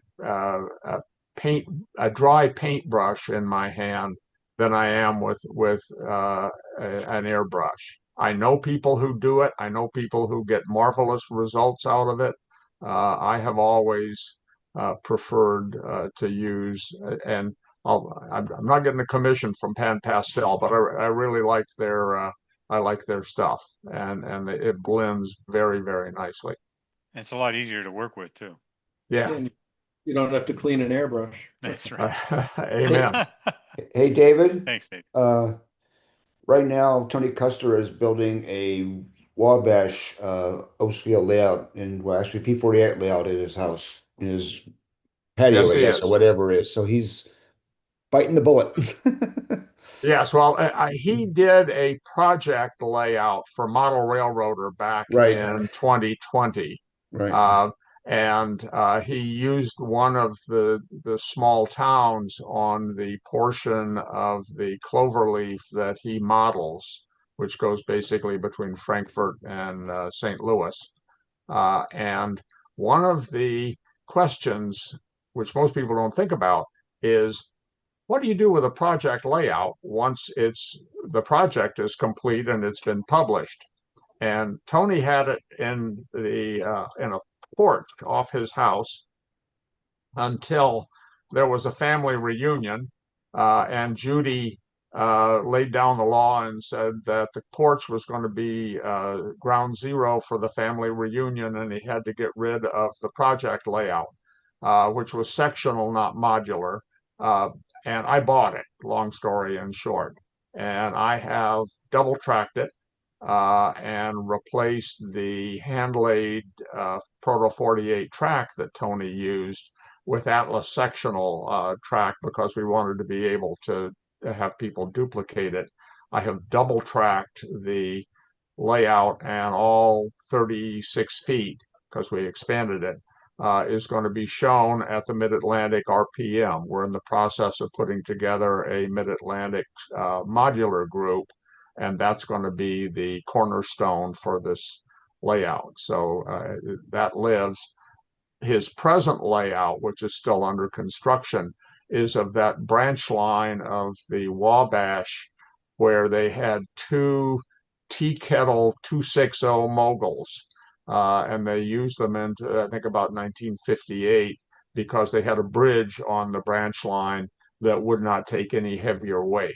So Tony is not only moving away from HO scale, but moving away from nickel plate. And we've got a certain amount of concern about that. We may need to take him and deprogram him a little bit to get him back on nickel plate. But he's a heck of a modeler, and this is going to be a neat layout. He's going to do a book on it.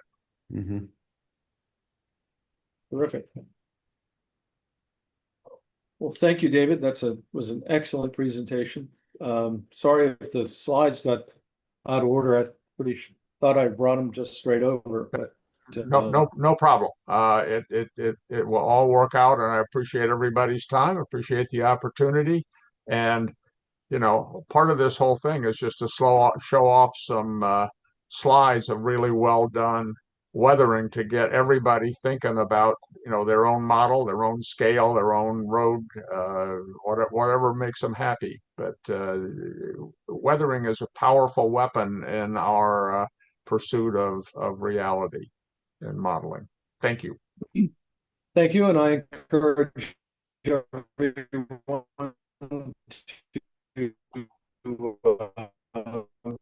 check out O-Scale Central. That's www. You're an O-Scaler. There's a lot of information there for you, reference materials, such. Okay, well, next up, we've got Bob Farquhar on building a harbor in HO scale. Before we have Bob on, I'd like to run the New Tracks donation video. Do you enjoy New Tracks modeling? You can help support New Tracks in many ways, but donating to support the show and other activities is really appreciated. This helps pay for the expenses of producing the show, including Zoom, website, and emailing costs. You can support New Tracks financially in 3 ways. First, you can make direct contributions through Patreon. With Patreon, you can make a single or monthly contribution to New Tracks. You can also contribute through YouTube by using super stickers and super chats to donate. Finally, when you watch a YouTube replay, letting the ads run will increase the payout to New Tracks. Thank you for supporting New Tracks modeling.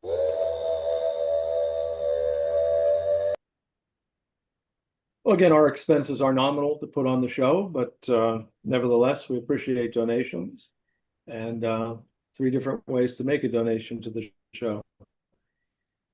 Well, next up, we have a unique presentation, Building a Harbor in HO Scale, Freelanced, by Bob Farquhar. Farquhar, I can't pronounce it. Oh, hang on here. There it is. By Bob Smith. Yeah. we have your presentation, but okay. So- Go ahead. So my name is Bob Farquhar. I live in Kingston, Ontario, which is on the northeast end of Lake Ontario, the start of the St. Lawrence River going to the Atlantic. I'm doing HO scale on this one, the Freelanced. So this is my layout area. I have a double-ended yard. This section here goes through the wall into my modeling room, through the wall up and through here, and also back in here. We're going to do my harbor is going to be this area in here. And then there's a car ferry terminal at the far end of the layout, with 4 car ferries at that time. So I'll be standing here looking to this way. So there's a bench work for it, and this is by 5 foot wide, 4 foot deep. It's angled such a way that I could reach in there 2.5 feet from any direction, so that makes it feasible. There's a hole cut in the wall for one of them there. I got some more over here later on. And that's going to be the water level. This one here, this is going to be the land level, but through here. And I figured it would be 1.5 inches, guesstimating it. And this, I changed my track plan later, covered in this hole later on, and then open this up larger, do a double track main line going through here, with 1 track coming in and turning into 2 going over to a pier. That you'll see that later. So this is the there's land, of course, and there's 10 feet of mountains here. I did 630 rock moles for this. There's a double track main line coming through here, into single track coming in, siding through here, and then there's 2 tracks going in here to the wharf. You'll see this is the water level here, of course, the fascia. Using the North Coast Engineering system. I use the phono plugs rather than the type of telephone plugs, and I never had a problem with these at all. So rock molds there between the water and the lands area, and then colored that. I painted this is foam core on the water base, and I painted to me a green black. That's the coloring. I wanted deeper looking water. And the first building I'm going to do here is on the right hand side. Now, what happened here? I always do my tracks on cork road bed for noise abatement. And what I found out that the buildings were, when I put the buildings on the base here, I found out they were too low for the loading dock. So I put a layer of cork in through here to bring the buildings up to the proper height. This I cut out for my dock. There's the dock for it here. I was using 3 6-inch masonite for this. Drilled holes in here for 3 32nd dowels, and 1 inch apart in through here. And then after they dried with the glue, I extended them off in the morning, in the next morning. So there's the first structure I want to talk here. This the Department of Docks by Foscale, and these are the individually colored or stained boards in through here. And then all the pilings, what I did, use the razor saw and bristle brush to bring grain on the wood. And then I used a propane torch and burn the wood to give more of a creosote effect. Use a upholstery thread on the top here for binding them together. So the next building here to the left of that building, and this is this full steam ahead. This company is no longer in operation as an Ontario company at one time. And this also, I did a bit hitch matching here. The base, and there's a base on there, 3/4 inch base, made the building a little too high. So I removed that and I built a porch around the sun and the side and the back into there. Yeah, right here, I had this picture. I was taking this picture. I did not show the railing around here. I didn't know at this point whether they're going to do a wood railing or going to do a rope railing. I ended up doing a rope with poles in through here, but I never took a picture of it. But there's the in detailed interior on both sides. Now I'm going to go to the next part. Now that's where that building was here. You'll see it again. So this one here, going to do the boat ramp. Up this yeah, sorry, use sculpt mold and for the base in here, and put the thin ties and bury them into there, And then I was able to do the Code 55 railing up in here and for the boat ramp. This is Sierra West as a model kit. And this is, hang on here. I didn't put the name on there, sorry. Can't remember the name of it now. For the barnacles, I used N scale ballast, painted warm white. Now this building all detailed inside. I did put a shed in here later on for hoisting the boats out of the water in this little trolley. And the painting, for peel paint effect, what I did is I stained each piece of the wood individually. When they dried, and then I'd used a terry cloth towel, dip it into warm white acrylic paint, and dab off the excess, and then roll the paint on with a terry cloth towel over each board individually, getting the peel paint effect. And there's the more details of the same building and the other side of it. And this one here, I renamed it to somebody I know. And this point here, of course, I didn't have the water in yet, so this dock is just sitting on the surface here. The stairs are added later. And the pier is going to be starting right about here. You'll see that coming up. And there's my dust collection. Again, I used the 3 32nd-inch dowels and burned them with a propane torch. And eventually put barnacles in these ones as well. Now this is the surface of the wharf. It's 16 inches long, 6 inches wide. So what I did is I drew 2 lines on for each of the tracks here and here. I went with pencil from one end to the other. So I took the rail and I used Walther's glue on the back of the rail, and I set it in place, and then I used a 60-watt soldering iron to heat up the glue to melt it into the wood. And I slowly drag it along the rail, and behind it put heavy weights in as I dragged it down through there. And then I can finish that one and then come over and start this other one using the track gauge to keep it in the proper gauge in there. And when I got them all on, then I put boards in between here, leaving gaps for the flanges, the wheel flanges. And again, there's individually stained piece of wood for there. So this is showing the water in the place here, and I'll talk about the water shortly. And there's the pier there now. Now, you'll see here the mountains are still here. At this point, I didn't care for the mountains, and I ended up taking it down. And there's no more fun than you could take with building completed structures in the way of trying to tear down mountains. But anyway, I built a smaller hillside in there. And then I added this clam dragger. It's by Seaport Model Works.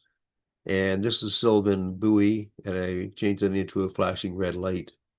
And there's a water coming out of the bilge in there. For that, I used this type of jewelry cord, bead and jewelry cord, and give it then a little bit of flashing effect in the water here. So the next building is going to be going this one right here. That's it here. There's the wharf. And I'll tell you the mistake I made here later on, but I built this when I was living in Ottawa at the time before I moved down here to Kingston. And it came with a plaster casting in through here.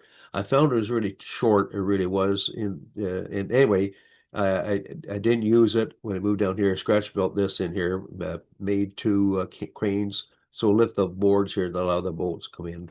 And the mistake I made, I didn't even notice it later, that this building right about here should be down the water level, because there's no way the water is going to allow boats to go inside. So anyway, that's live and learn, right? A little side here. This gondola has scrap steel in it. And in the spring, my wife and I take a walk and then pick up scraps of rust falling off cars and trucks alongside of the road, so as to get good accurate color to rest. So going to the left here now is this next building. This is by Arkansas Valley, and it's been taken over by SS Limited. And this was a resin kit. This was a cast wall, like a plaster wall, and same with here too. But all the resin pieces, every one of them was warped so badly I couldn't use them. So I used the dimension of the wood or the walls and stuff like that, and scratch built all the rest of the stuff. And then later on, I added a chimney through here, and you see, I haven't finished the water yet at this point. Now, here there's a short, like originally had a shorter lighthouse. You see again another picture later on. It's another area. And I scratch built this up to here, and I used the top of this lighthouse from another kit, and finish that off. So this next building here is by another Foscale building. It's part of Execution Rocks. Actually, this is the last limited edition kit. Got the very last one when it was in Boston. And the crazy part of it is he does really neat stuff, but for whatever reason, actually these stairs only came down to here. So I added these stairs in here. I moved this door. I have no idea why. And I contacted him several times. He never did answer. I had to find out what's going on. So what I ended up doing is built a little landing point here, and the other steps going down here. I built a little landing here, and then a loading dock in here. And he provided a plastic straw, drinking straw, as a chimney, which I think was really ridiculous. This is brass pipe. There's a backside of that same building, and this is the double jack main line going through here. Then I did another tunnel in through here for the roadway going through here. And there's a siding going into the air, there's that gondola that we saw earlier with the rust in them. So at this point, I was getting ready to do water. The one thing I found about Environtex is that it has a tendency to creep up the siding of the river banks or the water banks or anything that's touching the water. A little creep up there. I don't like that effect. So my plan was to do casting resin. So I had a chance to buy some of this stuff on sale, and I found out later on why it was on sale. I went to use it about 8 months later and ended up throwing it in the garbage. I didn't know casting resin has a really, really, really short shelf life. So if you're going to buy this stuff and it's on sale, don't buy it because it's already done. Anyway, I did a test of this Woodland Scenics Easy Water, it was called. And you put these pellets into a pot or whatever and put it in the stove and heat it up. And dries out, it comes out nice and clear and everything. And the only problem is thankfully I did a test on this one, and 2 weeks later started yellowing. Since then, the stuff that Woodland Sinks has out, these pellets, they do stay clear. So understand. Now, I'd already did my water by the time this Woodland Scenics came out with this realistic water. I've talked to people that have used that and they really like it. The other option you can use is Mod Podge. It's really, really good for slow moving streams or rivers or ponds. It dries flat, dries clear. It's excellent stuff. What I ended up using, I want to put motion in my water, so I ended up using the heavy gel, gloss gel medium. And you can use there's two companies here, Golden and Liquitex, and they actually work together well. You can do either one or both, whatever you like. It doesn't matter. So comes time to do the water. Of course, so after a year later, get ready to do the water. Of course, there's flat surface here. You left set things on here. Of course, it scratches the surface. And I was going to do a second coat of paint anyway, and I did. And so then here with a paintbrush, I just do this gloss gel, heavy gloss gel, to get water movement in here, swirling water around these pilings and through here, and wave motions and stuff in here. Another nice thing about this thing, you can actually make waves. And this one, for this example here, there's a heavier or large, there's a heavier wave. So what I did to hold my paintbrush, dab a bunch of that medium along here, and then to a great big glob of it in my paintbrush and hold it horizontally, touch it to that stuff here, and then roll it, and then it stays in that shape. So it ended up coming like this. And there's some wave in the motion, water motion and stuff too. And there's another picture of it. That takes about a month to dry. Now, I got to this point, that's a nice advantage of using this gel medium, is I was able to stop. But it was about 6 months later before I continued on. And you could not tell that when this thing was already dried and my new stuff, and when it dried, there's no difference at all. So you can stop this. And the idea was you can't have the boat sitting on top of the water. And because I used foam core, I was able to carve out the base of the boats. You can see there's this line here is from one piece of foam core attached to another one. And later on, when I do the second coating of paint, I put a thin layer of latex caulk, paintable caulk along here, and colored in. And then when I did the water, you can't see where they join together here. There's a boat sitting in the water, makes them more realistic. So there's the harbor at this point. You can see where the mountains, original mountains came way up in here. They've all been removed, and this hillside here. There's a double track main line coming through here. And I'm going to continue on. I wanted to do a second harbor, and basically it's right behind this where I'm here. There's where the harbor, the other picture was. I'm going to do a second harbor in here. And this is where the far end of it is where the car ferry terminal was over here.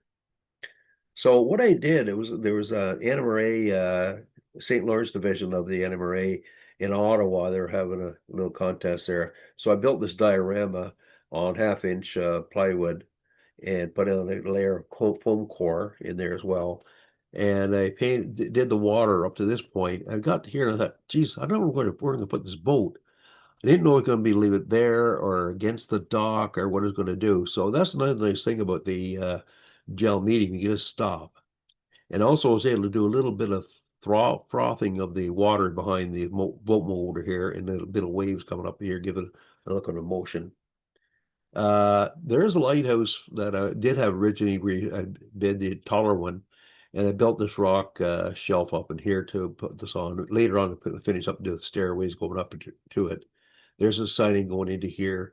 And this part of the building here is part of the bar mills kit. This is a Hunt's Landing, and it has open loading doors and stuff like that in there for supplies for this area. And I did the boards in here. Didn't do what the kit did. I did the herringbone effect. You can't see it here really. These both cranes rotate, by the way. So this building for the roof, I wanted that copper patina on there that gets up there several years in the weather. I did that by now I used acrylic paints, wrought iron, teal, and terracotta. So you don't paint onto the surface, you dab the paint on. So first I do the wrought iron, which is pretty much black on there, and then I dab on the teal, which is that greeny color. Then the other one is the terracotta, which is more like an orangey color, and then mix them together, just dabbing and dabbing and dabbing, and then later on I did a follow up the teal again. That's the effect you get there. So all these detail parts in here, of course, the way they're bringing out a tray of food, the knives, forks, and spoons and stuff like that is from Vector Cut. They're no longer in business, but the plates and the beer bottles and the water bottles in there. And I also have plates of French fries. And what I did, took them pencil shavings and separated out all the any size of the pencil shaving that's HO scale. It took me about 6 hours, but I got of them. I use also in an A&W restaurant I have as well. I was able to use them there. So the next thing here, I wanted to do in a little boathouse. Excuse me.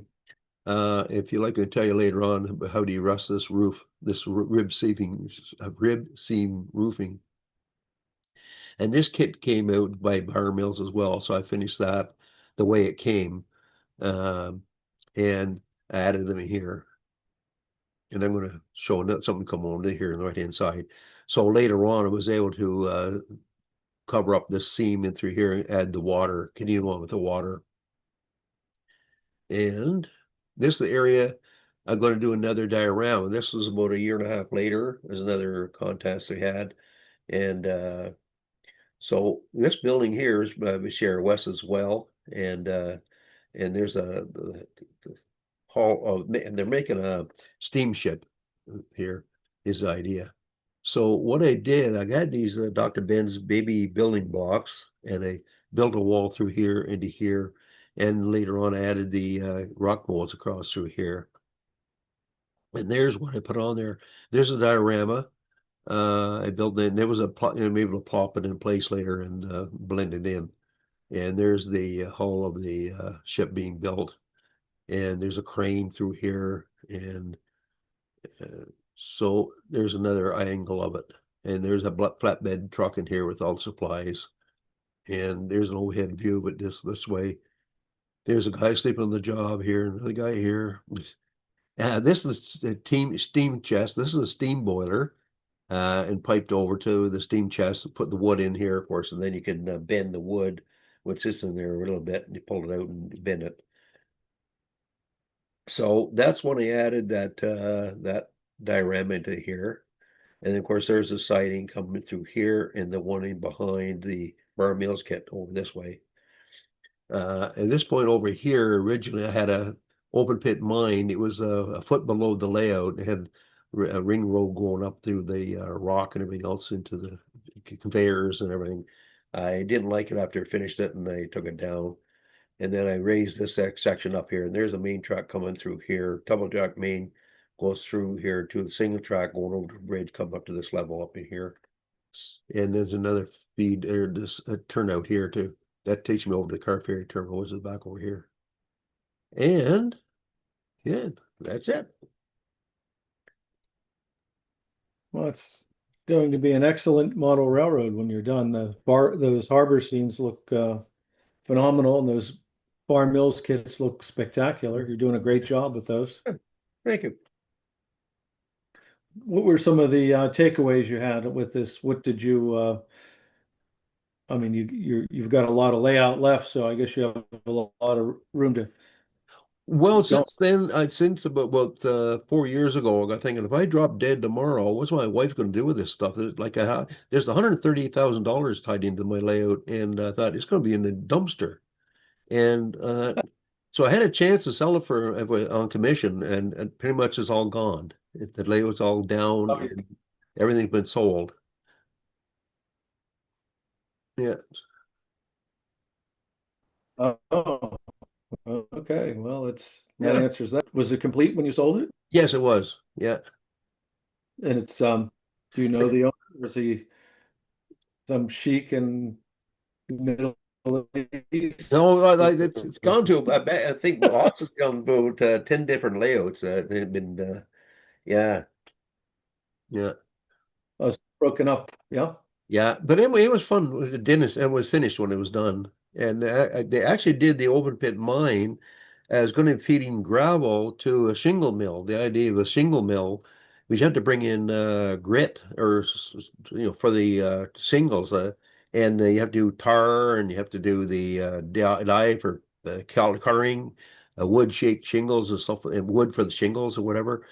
So you got a lot of load coming into the shingle factory, and of course a lot of finished loads going out. So that was the idea of the open pit mine.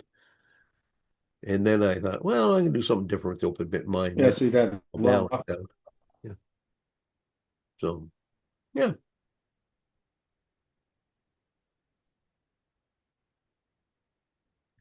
Bob, I think the most impressive thing. Are there any questions?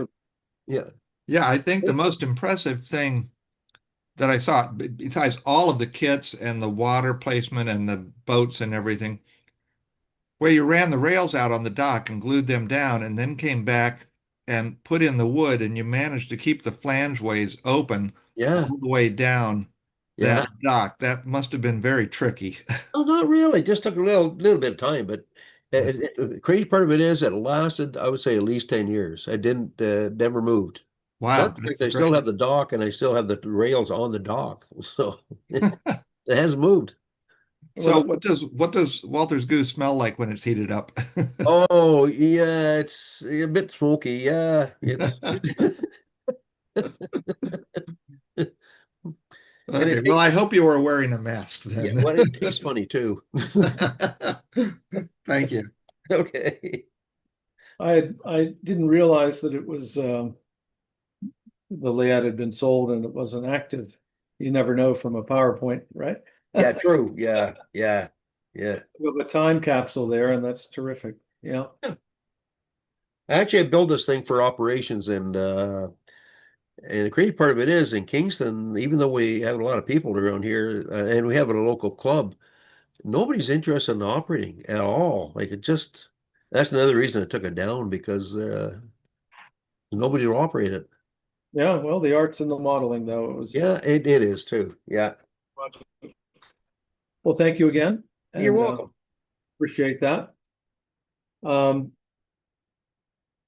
Next up, I'm going to do Dennis Brennan's signature series, Garfield Electric Substation. I'd like to run our Facebook video, and then I'll start and we'll line the show up.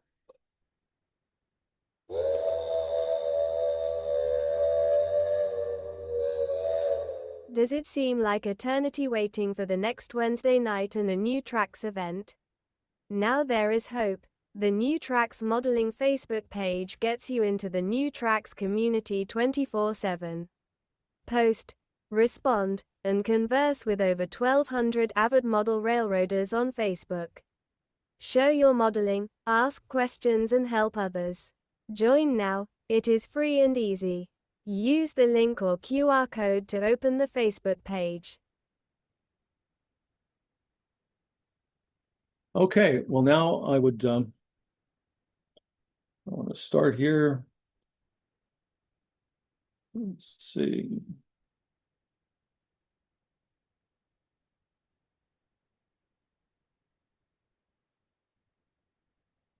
Okay, I assume everybody can see that.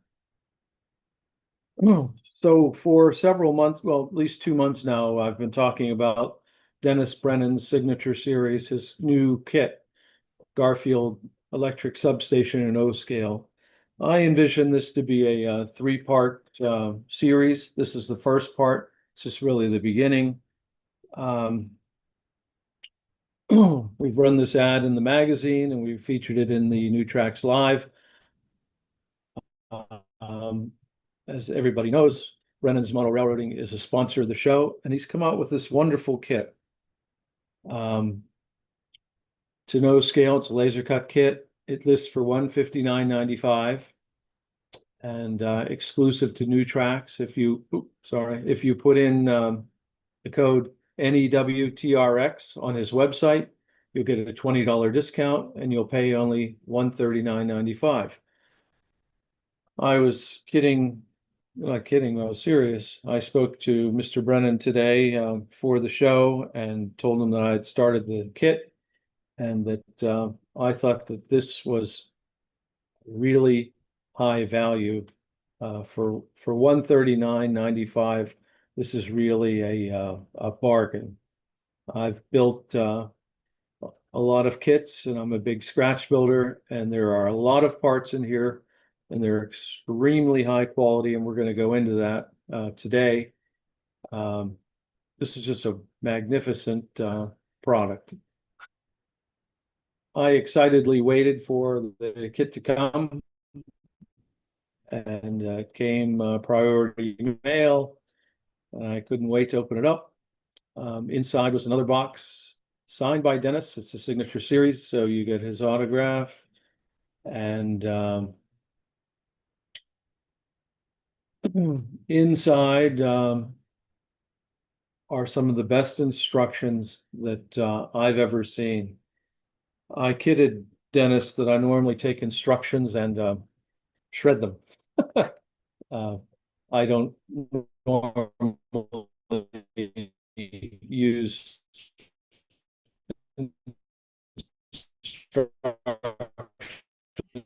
You're breaking up, Tom. My kits, I don't know, my internet connection's unstable. Can Yeah, everybody you're breaking up. Can you hear me now? This is Phil. I killed your video because I think generally then the audio may get through. Okay, can everybody hear me now? Yes. Yes. Oh, well, I don't know. I'll start again. I kidded Dennis that I don't normally use instructions with these Craftsman kits. I'm an accomplished scratch builder and I just go for it. But I can tell you, you want to read these instructions. It's a very, I thought I could knock this kit out in an afternoon.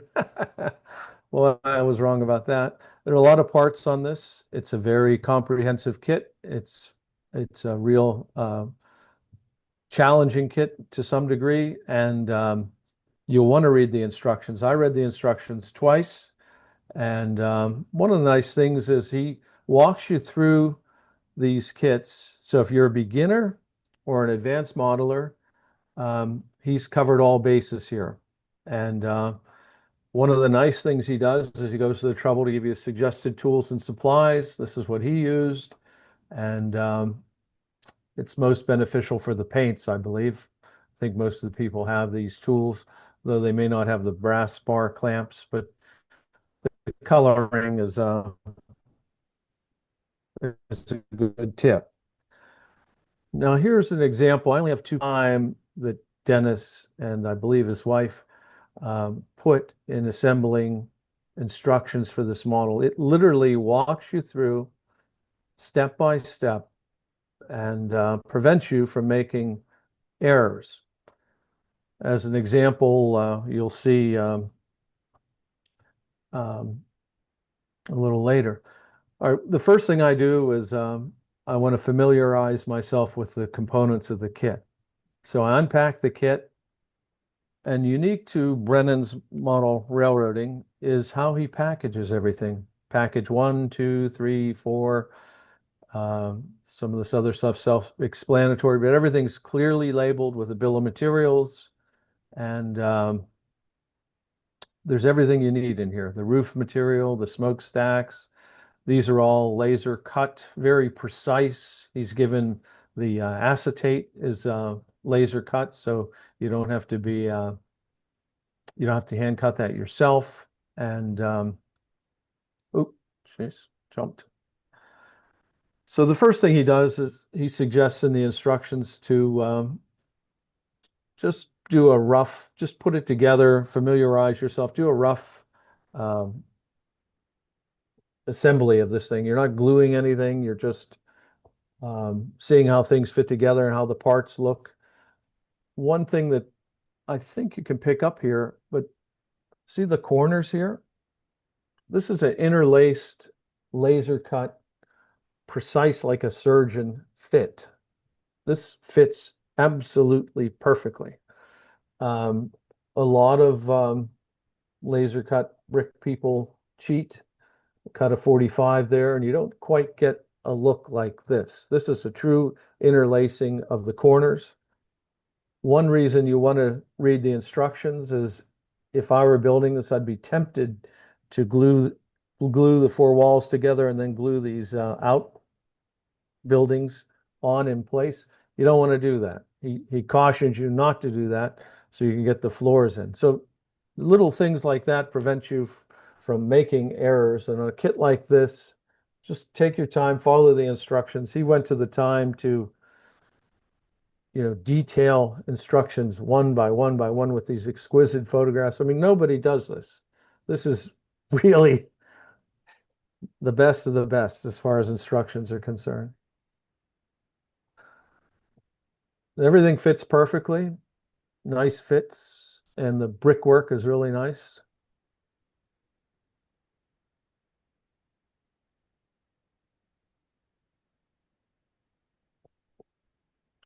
There's no need for interior bracing. When I do eventually glue this together, next part 2, this fits so tightly that I'm pretty sure if I just run a bead of very fine super glue down here, I'll be in business. Now, the first thing that he suggests you do, and I concur, is to prime these laser cut brickwork. He suggests a white primer or a white Krylon flat. I deviated a little bit there. I like this surface primer from Tamiya. I used almost a whole can.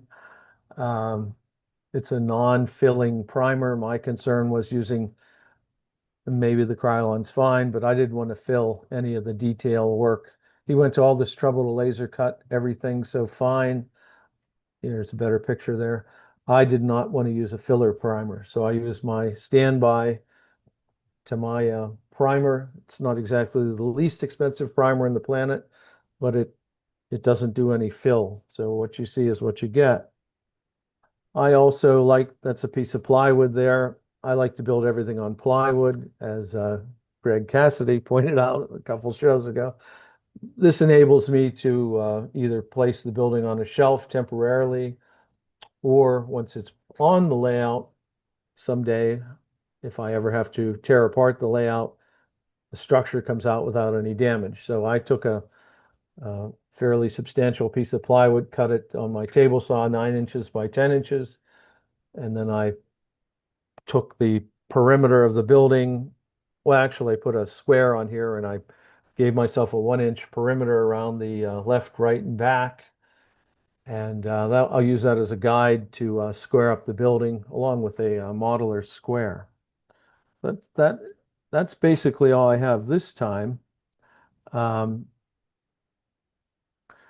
Mainly, I was just familiarizing myself with the instructions, the kit itself, and the strategy in putting it together. I just didn't want to, just rush it. I was thinking, I was kidding Dennis. I said, I thought I'd knock this out in an evening.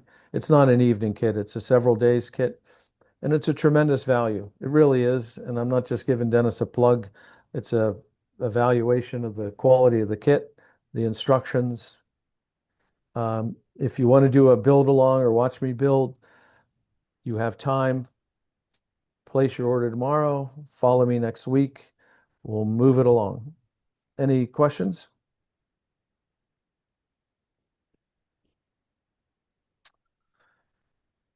Nice opening, Tom. Great. You did a nice job. Thank you. Well, thank you, Dennis. Great work. Thank you for sponsoring the show. There he is, the man himself. Thank you, Well, Dennis. I'm glad you appreciate the instructions. I go through a lot of work. It takes me more time to do the instructions than it does to build the kit, if you can believe that. And it's no joke. You really do. Before I received the kit, I was joking with Dennis that I'd take joking that I'd take the instructions and shred them. He said, "You really don't want to do that. You really want to read them. There's some subtleties into this thing, and you don't want to have to pry things apart and take things apart because you rush the process." So if you do purchase the kit, I read those instructions maybe 2 or 3 times and familiarize myself with all the parts. And then you start one of these, because it is a high-end kit. It's priced like an economy kit, but it's a high-end kit. Trust me. Thank you. Okay. Hey, Tom. Uh-huh. Are you planning any interior detail? It looks like there's really big windows in it. Well, that would involve some sort of generators and things. That might be a little, I don't know where I'm not, no. Okay. Bottom line, right? But Steve just showed us how to do those tonight. What I could do, maybe I'll fool around with this, is take some photographs and show some relief inside. I don't know that I want to go to the trouble of putting a detailed generation plant in there, but there might be a way to fool the eye with some strategically placed photographs. I'll look at that. Yeah. Okay, folks. Well, then I'd like to close the show. Father Ron, if you would, I appreciate you closing our show every week. Almighty God, just as our models imitate the beauty of your creation, may we imitate your kindness and generosity to us. Bless us now and always. Amen. Thank you, Father Ron. And Remember, you're about to for a presentation. Speaking of world-class modelers. And now, Phil, I think we have a caboose. We do. So this is continuing our tours of layouts that were open during the Novi NMRA convention. This is the Blissfield Model Railroad Club. You see the size of their layout. It's 27 by almost 100 feet. Very well done model layout, and almost all the way to Ohio. Very far south in Michigan. So with that, we'll go ahead and run the video.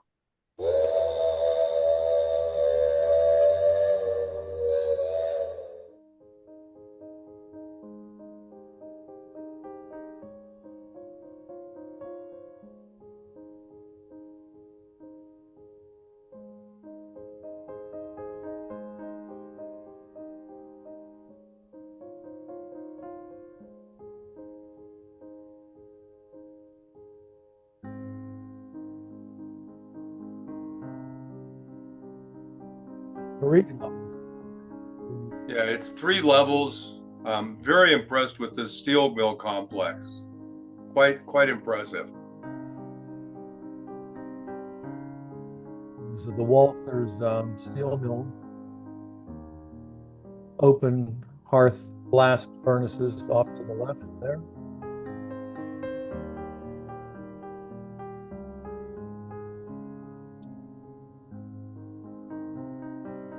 Having grown up in Pittsburgh, I've seen a lot of those in my day.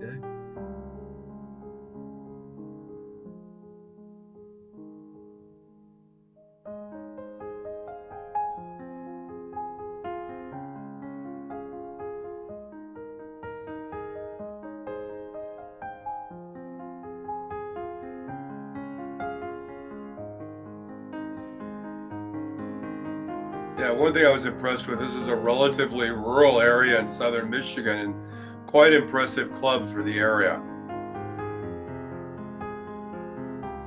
Really 5-star modeling here. This is so amateur hour. This looks great. The helix is inside the hill there.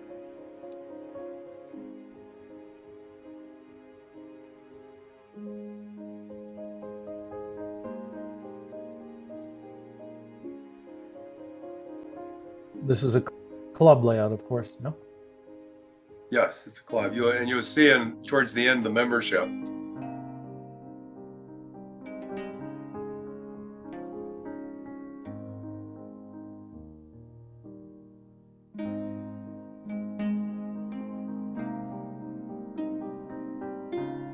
This is actually in a storefront on the main street of town in Blissfield. Bill, do they own the building? I did not ask. I did not find that out. I apologize.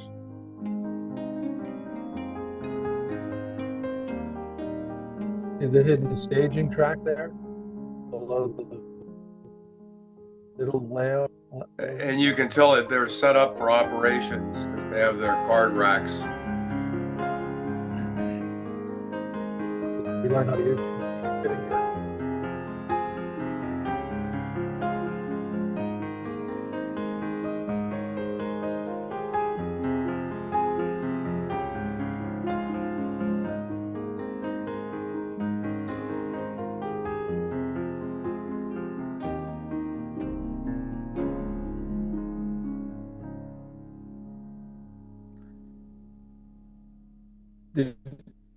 Did you catch which control system they used for this?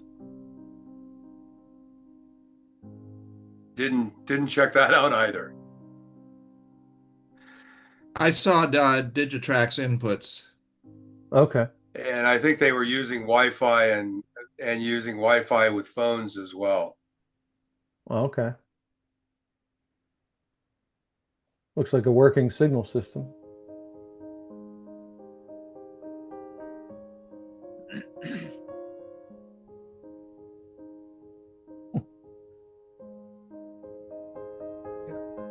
Makes a home layout look like it's insignificant.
Very impressive and nice video, Phil. And that concludes this evening's program, more or less on time. And we had some great presentations this evening. And it's a pleasure to meet the one of the scholarship winners. Looks like model railroading's in good hands in the future with students like that. And he really seemed pretty gung-ho on railroading in general. And I want to thank all the presenters and have a good evening. We'll see you next week.